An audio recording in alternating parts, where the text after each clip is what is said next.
Diz assim: quando os homens começaram a multiplicar-se na terra e lhe nasceram filhas, os filhos de Deus viram que as filhas dos homens eram bonitas. Escolheram para si aquelas que lhes agradaram. Então disse o Senhor: por causa da perversidade do homem, meu espírito não contenderá com ele para sempre. Ele só viverá 120 anos. Naqueles dias havia nefilis na terra. E também posteriormente, quando os filhos de Deus possuíram as filhas dos homens, e elas lhes deram filhos, eles foram os heróis do passado, homens famosos. O Senhor viu que a perversidade do homem tinha aumentado na terra, e que toda a inclinação dos pensamentos do seu coração era sempre e somente para o mal. Então o Senhor arrependeu-se de ter feito o homem sobre a terra, e isso cortou-lhe o coração. Disse o Senhor: farei desaparecer da face da terra o homem que criei, os homens e também os grandes animais, e os pequenos e as aves do céu. Arrependo-me de havê-los feito. A Noé, porém, o Senhor mostrou benevolência. Vamos orar mais uma vez, curvando nossas cabeças. Ó Deus, neste momento nós te invocamos, pedindo que o Senhor nos instrua para segundo a palavra. Ó Deus, somos todos aqui, teus alunos, ó Pai. Só tu, ó Deus, és mestre em nosso meio. No nome de Jesus, que nós oramos. Amém. Irmãos, nós estamos seguindo uma linha. Nós vimos a criação em dois, digamos que, a partir de dois ângulos, né? No primeiro capítulo, a gente viu a criação contada numa certa ordem. No segundo, a gente vê a criação de novo, mas agora colocando um holofote muito maior sobre a criação do homem especificamente, sobre a relação de Deus do homem com Deus o Criador. E depois, semana passada, nós vimos que este homem que havia celebrado uma aliança com Deus, que havia celebrado um pacto com Deus, o seu Criador, ele quebra este pacto, ele quebra esta aliança. É o primeiro pecado, o famoso pecado original, que é o pecado de Adão e Eva, o pecado do orgulho, de querer ser Deus, que os induzem a desobedecer a Deus também. O pecado da falta de fé, porque eles deixam de acreditar na palavra de Deus para acreditar na palavra da serpente e seguir os seus próprios desejos. Este é o pecado original. E a partir de então, o que acontece com este ser humano, que até aquele momento tinha livre-arbítrio, tinha toda a liberdade de poder fazer o bem, e também tinha liberdade de fazer o mal. Foi aquilo que ele escolheu diante ali do pacto que ele celebrou com Deus. Ele preferiu desobedecer a Deus. Então o que acontece com ele? Ele perde completamente qualquer capacidade de fazer o que é bom por si mesmo, de ser guiado pela lei de Deus, de buscar a Deus de maneira voluntária, sem precisar que Deus, digamos, andasse na direção dele primeiro. Quem nos explica bastante a respeito da condição do homem depois que Adão cai, e aí não só Adão e sua esposa, mas todos aqueles que haviam sido gerados por ele, é o apóstolo Paulo, nos 2 primeiros capítulos da carta aos Romanos. Ele vai nos explicar como a condição do homem se torna degradante, se torna completamente dominada pela maldade, pelo pecado. O que é que o nosso narrador de Gênesis, Moisés, o grande profeta israelita, ele nos faz? Logo depois que há a queda e Adão e Eva são expulsos do Éden, lembra? O Éden é o templo de Deus, ou melhor, é o centro do grande templo cósmico. Todo o universo feito é o templo de Deus, digamos assim. E o Éden era o seu centro. E Adão e Eva são expulsos do templo de Deus, ou seja, são expulsos da presença de Deus, separados de Deus de maneira permanente agora. E aí logo em seguida, o narrador ele fala dos filhos, dos 2 primeiros filhos que eles têm depois da queda. Nós não sabemos se eles tiveram filhos antes, é bem possível que sim. Mas Moisés aqui ele não está com atenção sobre isso, mas sobre os filhos que nascem depois da queda, porque é um episódio com eles. O mais velho mata o mais moço por inveja. Por que ele registra esse homicídio? Porque esse homicídio está indicando, olha, essas são as consequências de viver debaixo do império do pecado. Onde há o pecado imperando, reinando, a morte, a maldade, a inveja vai sobrevalecer. Você verá que a maldade muitas vezes vai ganhar. Irmãos, nós como cristãos, nós não deveríamos ficar tão surpresos, embora ficarmos indignados seja algo justo e correto, inclusive, mas surpresos com a maldade humana, nunca. Porque é isso que muitas vezes devemos esperar, que os homens são capazes de praticar males que talvez não tenham nem nome para descrever. Então, logo em seguida, depois que Caim mata Abel, ele recebe um juízo da parte de Deus, ao mesmo tempo uma espécie de proteção para não ser morto por outra pessoa, por pura benevolência da parte de Deus. Caim não merecia nenhum tipo de pena, de dó, de qualquer compaixão, mas Deus assim ainda se compadece dele. Mas todos aqueles que ele vai gerar são pessoas muito ruins. Adão e Eva têm um novo filho no lugar, entre aspas, de Sete. Esse no lugar não é que iria substituir Abel no coração de Adão e Eva, mas é no lugar do ponto de vista de que seria um filho justo. Olha, morreu um justo por causa do pecador. Morreu Abel, que foi morto por seu irmão injusto Caim. E agora? Não tem nenhum filho justo, Adão e Eva, ninguém que vai buscar a Deus, aquilo que a palavra de Deus é chamada de semente santa. Então, Sete nasce e de Sete vem a descendência que virá buscar a face de Deus, invocar a Deus. Mas mesmo os filhos de Sete, junto com os filhos de Caim, vão, digamos que, piorar a situação humana. E é isso que o capítulo 6, ele vem nos contar. Ele fala que, à medida que foi passando o tempo e a humanidade foi se proliferando, também a maldade humana se proliferou. Também a maldade humana chegou num nível que foi suportável para Deus. E aí ele começa falando a respeito desse texto muito difícil, digamos assim, da gente interpretar, mas que nos explica uma coisa. Isso é o que a gente precisa gravar. Não tanto aquilo que a gente tem pouca certeza, eu vou explicar depois. Mas a primeira parte desse texto, do versículo 1 até o versículo 4, ele está nos explicando o seguinte, que a nossa maldade não conhece limites. E que quanto mais temos poder, mais poder nós utilizamos para praticar maldade. Essa costuma ser a condição humana depois da queda. Ele começa falando sobre os homens se multiplicarem e nascerem filhas especificamente. Ele fala que os certos filhos de Deus, e aí é onde há um problema no texto para a gente. Quem são esses filhos de Deus? Há pelo menos 3 possibilidades, irmãos. A primeira possibilidade é que filhos de Deus aqui seriam anjos.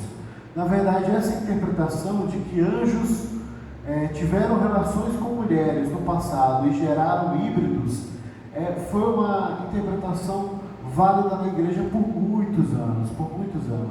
Mas ela é uma interpretação problemática, do ponto de vista bíblico mesmo. Por quê? Porque a palavra de Deus, e o próprio Senhor Jesus que nos diz que anjos não se casam, nem se dão em casamento, eles são seres espirituais, não têm relação com seres humanos, nenhuma material. Então não faz sentido, à luz dessa realidade, a ideia de raça híbrida entre anjo e humano, qualquer coisa nesse sentido, do ponto de vista real. Então, uma outra corrente pensa o seguinte: esses filhos de Deus são possivelmente os descendentes de Sete. Por quê? Porque Sete é aquele do qual foi gerado os descendentes de Adão que começaram a buscar a Deus, como Enos, como Enoque, como Noé, mais adiante. Então essa é uma possibilidade de fato, de que esses filhos de Deus aqui, de maneira muito obscura, possam ser de fato apenas os filhos de Sete. Por quê? Porque os filhos de Caim, são filhos do diabo, eles são filhos da serpente. Por quê? Porque Caim é mau e os descendentes de Caim são piores do que ele. É o que relata o capítulo 4, na sua outra metade, quando ele fala de Lameque, um famoso descendente de Caim, que se Caim foi vingado por conta de um homicídio, Lameque tinha matado muito mais do que Caim.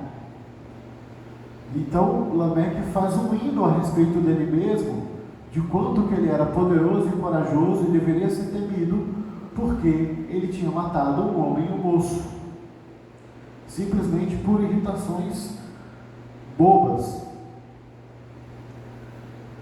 Então você tinha uma semente ruim dos filhos dos homens, que seria os descendentes de Caim, e tinha uma semente santa, ou seja, os descendentes de Sete. Mas esses descendentes de Sete, então, teriam se apaixonado pelas primas, filhas, descendentes do seu irmão, que não era muito justo, e tiveram filhos. Esta é uma possibilidade bastante plausível, talvez seja a mais plausível delas. A terceira e última possibilidade, irmãos, desse texto, é de que ele esteja falando a respeito de pessoas poderosas. Porque na mentalidade da pessoa do Antigo Oriente, do Oriente Médio Antigo, da época de Moisés, que é quando esse texto é escrito, esse texto não foi escrito na época de Caim e Abel, foi escrito muitos anos depois, mas muitos milênios depois, na época de Moisés. Moisés é século 13º, 14º antes de Cristo, faz muito, mas muito tempo antes de Cristo. Então, nesse período, como era que funcionava a mentalidade do povo? De que, olha, reis e sacerdotes são filhos das divindades. São filhos das divindades. Faraó, por exemplo, que era uma divindade com a qual os hebreus, os israelitas, que são aqueles para quem Moisés primeiro escreveu esse texto, escreveu primeiro para os israelitas que haviam saído do Egito, eles tinham muito viva na mente deles a experiência com Faraó. E Faraó era considerado filho do deus Amon, filho do deus Sol, ele mesmo uma própria divindade. Então ele usa dessa linguagem aqui para dizer, olha, é uma outra possibilidade de interpretar esse texto. Aqui ele está dizendo, os homens poderosos desta terra viram as mulheres dos filhos dos homens, aqueles que são pessoas normais, e se casaram com elas, e escolheram elas para casar. E muitas delas podem ter se tornado prostitutas cultuais, que era uma coisa muito comum também nesta época, mulheres que eram destinadas a ter relações com homens durante cultos. Os cultos pagãos naquela região eram assim, eles eram cultos muito relacionados a relações íntimas, sexuais, e havia mulheres especificamente para isso. Então pode ser que aqui ele esteja falando desse tipo de relação. Então há três possibilidades, nas quais nós não podemos fechar nenhuma delas. Mas esse não é o foco da passagem. O foco da passagem, e é o que ele quer dizer adiante, por exemplo, no versículo 4 especificamente, é o seguinte, é que olha, essa geração é a primeira geração que se torna poderosa. É quando os homens começam a formar civilizações, e aí alguns homens começam a, digamos que, sobrevalecer sobre os outros, a prevalecer, a se colocar acima dos outros, e a se tornarem reis, imperadores, aqueles que eles chamam de nefilins. Esses nefilins não são gigantes do ponto de vista mitológico, certo? Mas são pessoas muito poderosas. Quando a palavra de Deus fala de gigante em números, também é nesse sentido, não de pessoas necessariamente do tamanho de um gigante mitológico grego. Embora, claro, houvesse pessoas com estaturas muito maiores, e que por conta disso, na antiguidade, eram muito utilizados em guerra. O maior exemplo desse é Golias. Mas Golias era uma pessoa normal, ele não era alguém diferente da gente, ele era um ser humano, filho de seres humanos. Não era um híbrido de anjos com seres humanos, percebe? Então, quando ele fala aqui de Nefilis, ele está falando de pessoas muito poderosas.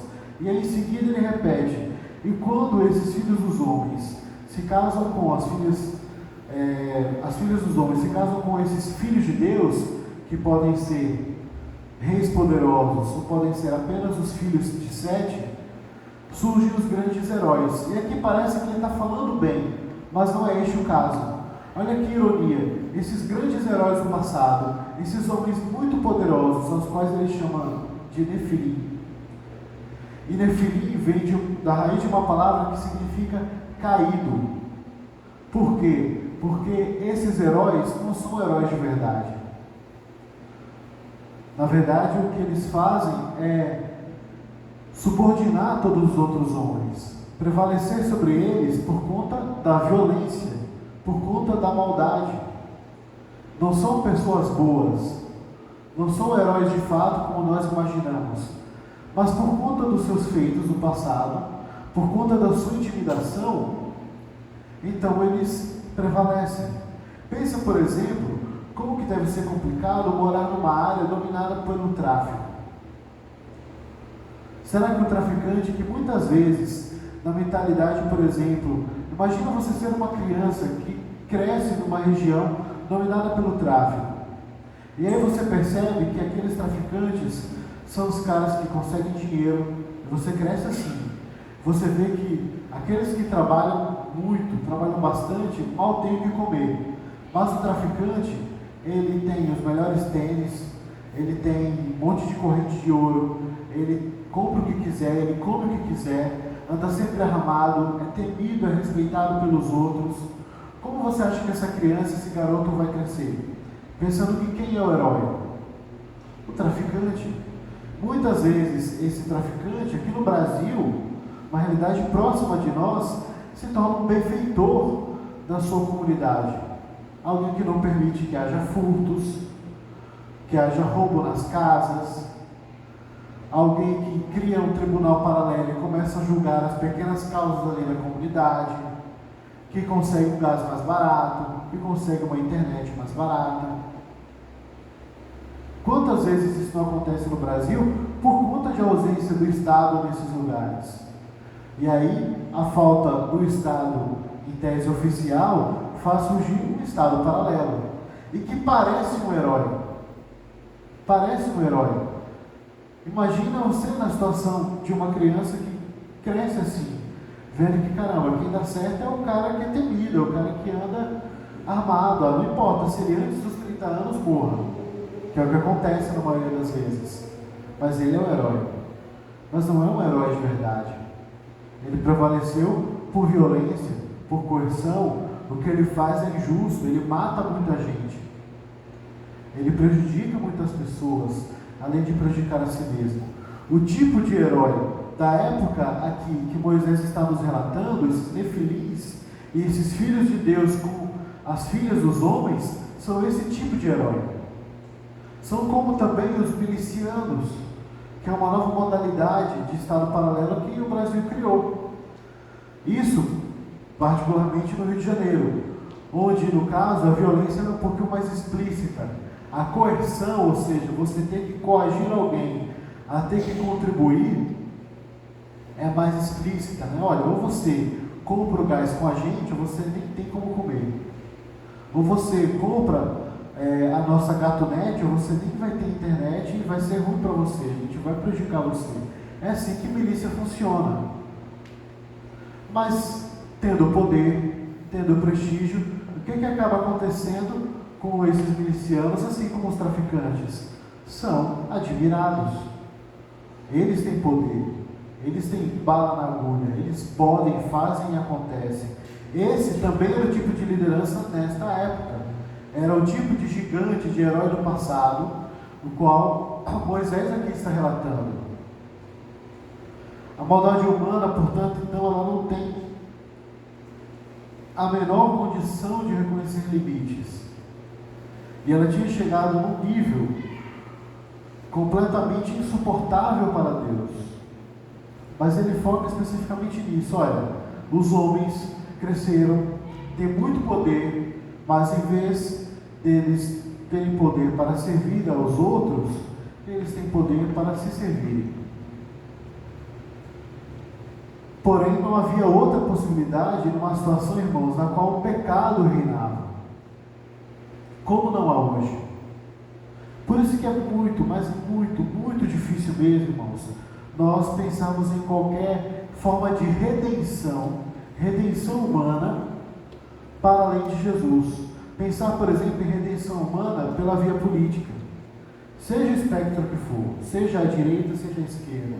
Redenção humana, suprema felicidade, nenhum regime humano poderá te garantir. Até porque o melhor sistema econômico do mundo não vai dar jeito na morte, não vai dar jeito no pecado. E ele continuará sendo gerido por pessoas dominadas pelo pecado, por pessoas que tendem ao egoísmo, que tendem a pensar só em si mesmas. Então não há nenhuma possibilidade. É isso que o narrador aqui quer mostrar. Olha, essa é a situação do homem apartado de Deus. Por mais poderoso que ele se torne, ele só torna a sua maldade mais sofisticada e mais poderosa. Então vem a segunda realidade do texto que ele quer nos ensinar, que é o fato de que Deus julga e pune. Deus julga e pune os nossos pecados.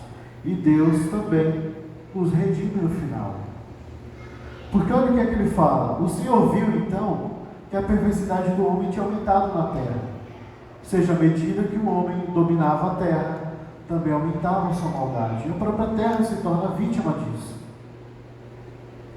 E olha o que ele fala, que é aquilo que nós, na teologia, nós chamamos de depravação total. Nós vimos isso ano passado.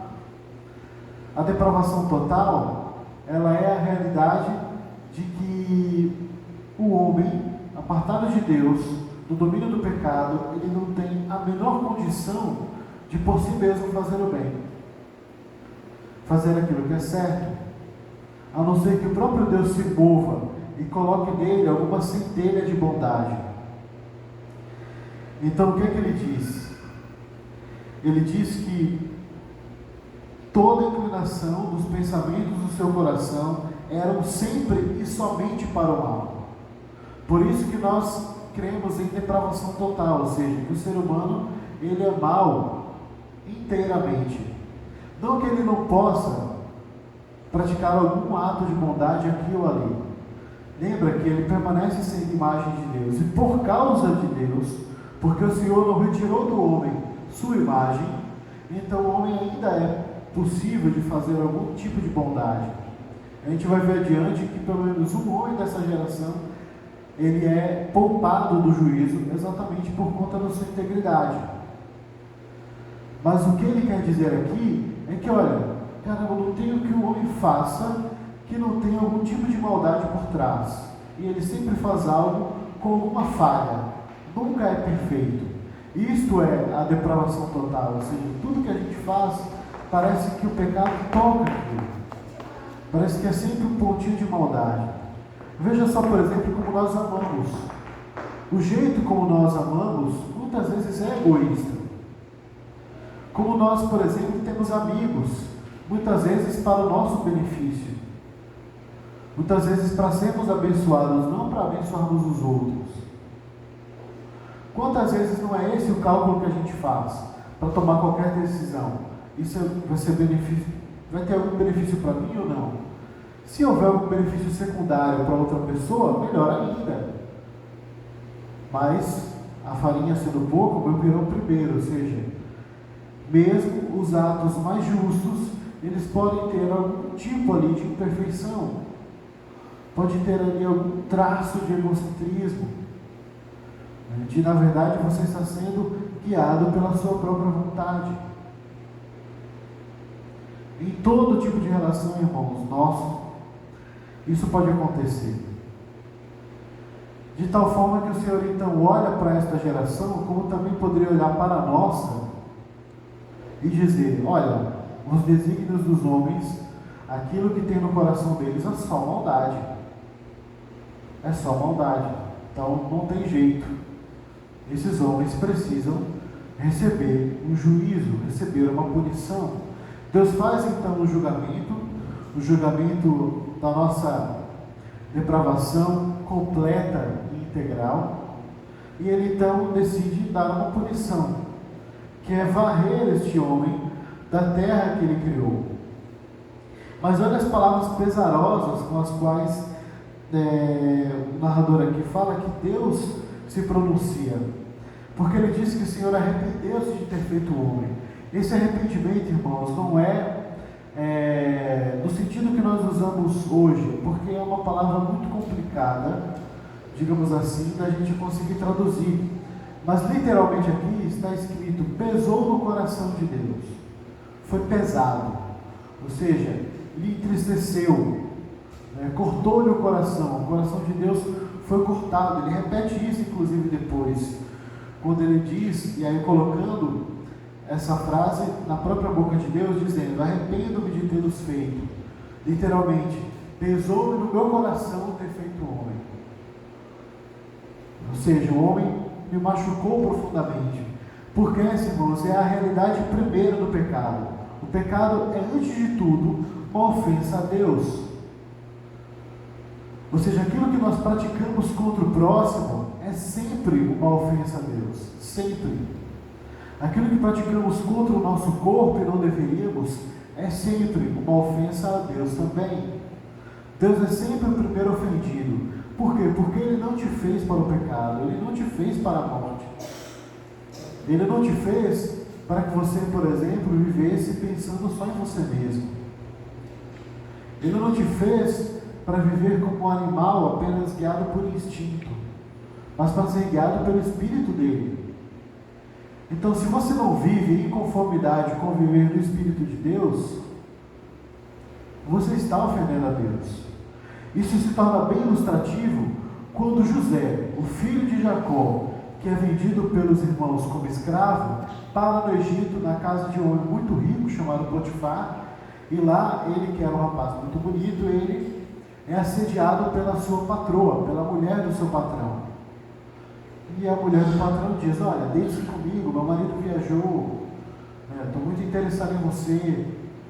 E aí olha como José responde, que ele jamais iria pecar contra o Senhor, o Deus dele.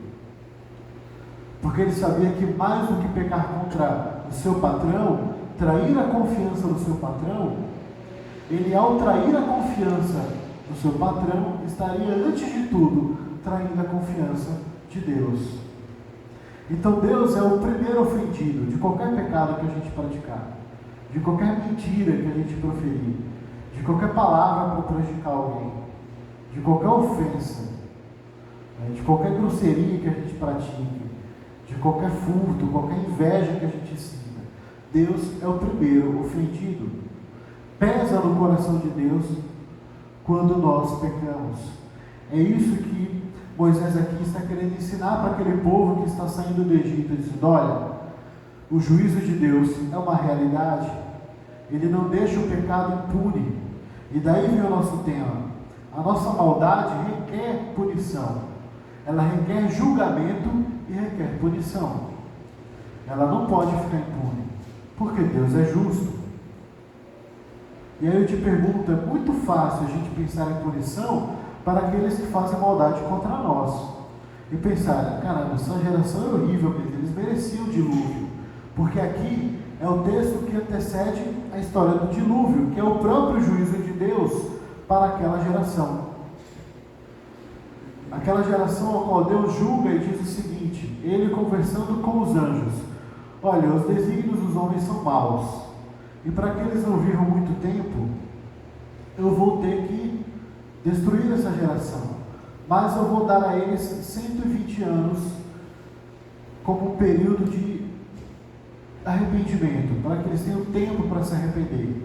Esses 120 anos aqui não é um período de expectativa de vida fixo, tá? mas 120 anos de tempo para que ele se arrependa, para que aquela geração se arrependesse, para que ela não sofresse o julgamento. Mas aquela geração é bastante ruim, e você também concorda com isso, porque a gente concorda que quando o outro faz coisa errada, ele merece ser julgado e ser punido. Mas e quando somos nós? Será que nós temos também este mesmo reconhecimento de que nós, por exemplo, se vivêssemos a época desta geração, também praticaríamos as mesmas coisas que eles, muito provavelmente?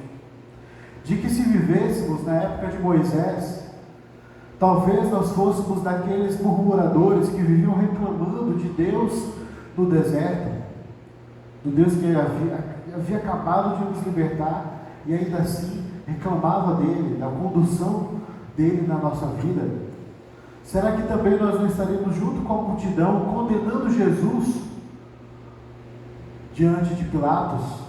Irmãos, é muito provavelmente que sim. Nós somos desse jeito. Então a nossa pecaminosidade também requer juízo, requer punição. Então o dilúvio que ele fala em seguida, ele é uma prefiguração de um juízo muito maior que virá no futuro. Ele está aqui fazendo um juízo temporário sobre a raça humana, para apontar para um juízo permanente no futuro. Mas há aqui uma ponta de esperança, que é com a qual eu quero terminar. O fato de que evangelho, irmãos, é ser achado alvo da graça de Deus. Que é isso que acontece com Noé. Noé conhece o evangelho. Porque olha só o que ele diz no versículo 8. A Noé, porém, o Senhor mostrou benevolência. Ou seja, Noé achou graça diante de Deus nas linguagens das Bíblias mais antigas. Ou seja, Deus viu Noé com graça. Não era um homem mais íntegro do que os seus compatriotas e as pessoas, seus contemporâneos, aqueles que eram da sua geração. Mas, mais do que isso, Deus olhou com graça para ele. Então ali, embora a humanidade tivesse que sofrer uma punição severa, Deus iria preservar a raça humana para recomeçar. Deus iria preservar por meio da vida de Noé. Então Noé, aqui, ele é o contraponto desses heróis. Se os grandes heróis, os homens notáveis do passado, não eram homens que buscavam a Deus e não foram alvo da graça de Deus, Noé, que era um homem comum, um homem simples, o foi. Era um agricultor, ele foi. Ele achou graça diante de Deus. Deus manifestou então para ele o evangelho, irmãos. Desde o início, Deus sempre trata conosco, irmãos, por meio de graça.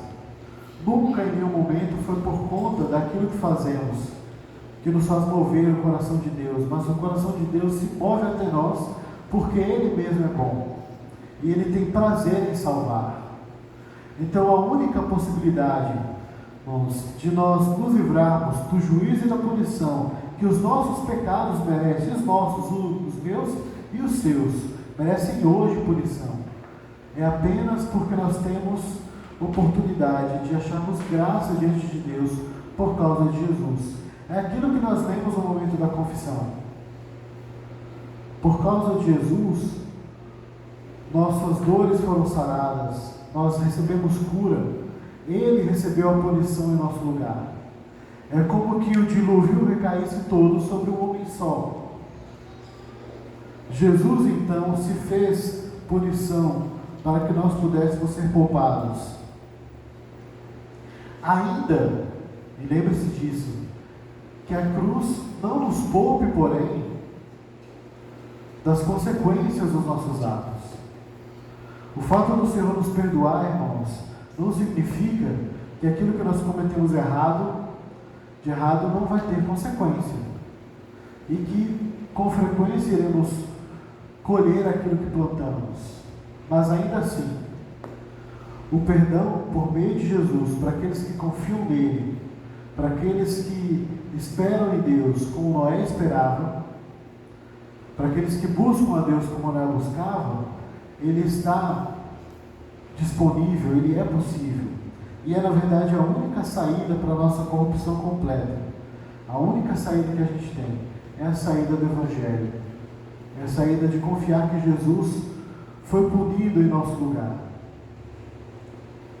É isso que Moisés aqui quer explicar para aquele povo, que mesmo no meio de toda a corrupção, ainda há esperança, porque Deus não negou a sua palavra e irá cumprir o seu propósito de redimir o homem. Então Ele salva o homem e sua família. Só isso que Deus precisa para restabelecer as coisas e recriar a humanidade. Vamos orar? Senhor, nós reconhecemos, ó Pai, nosso pecado, reconhecemos, ó Deus, nossas transgressões. Reconhecemos, ó Deus, que se fôssemos pessoas da época de Noé, seríamos, ó Deus, como a geração dele, uma geração perversa, como o Senhor Jesus mesmo relatou. Se fôssemos, ó Deus, da geração de Moisés, muito provavelmente seríamos também murmuradores, ó Deus. E, ó Pai, se fôssemos da geração da época do Senhor Jesus, seria muito possível, Deus, que estivéssemos entre aqueles que estavam acusando, ó Pai, no dia do seu julgamento diante de Pilatos, ou mesmo no meio daqueles que sequer creram nele, enquanto ele fazia sinais e maravilhas e manifestava o seu poder no meio das pessoas. Ó Pai, nós reconhecemos que todo o desejo do nosso coração costuma ser mau, Senhor, inclinado para a maldade, não para te agradar. Ó Pai, reconhecemos isso ao mesmo tempo em que nós também declaramos a Deus que nós confiamos no Evangelho, confiamos em Jesus, confiamos a Deus que Ele foi punido pelos nossos pecados e que por conta disso, ó Deus, nós temos acesso ao Senhor e nós podemos ter a oportunidade, ó Deus, de vencer a morte, ó Deus, de vencer o domínio do pecado, Pai, sobre nós. No nome de Jesus, ó Deus, que é o nosso Salvador, que nós oramos. Amém. Vamos cantar?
Vamos nos colocar de pé, vamos fazer a oração que o Senhor nos ensinou, todos juntos.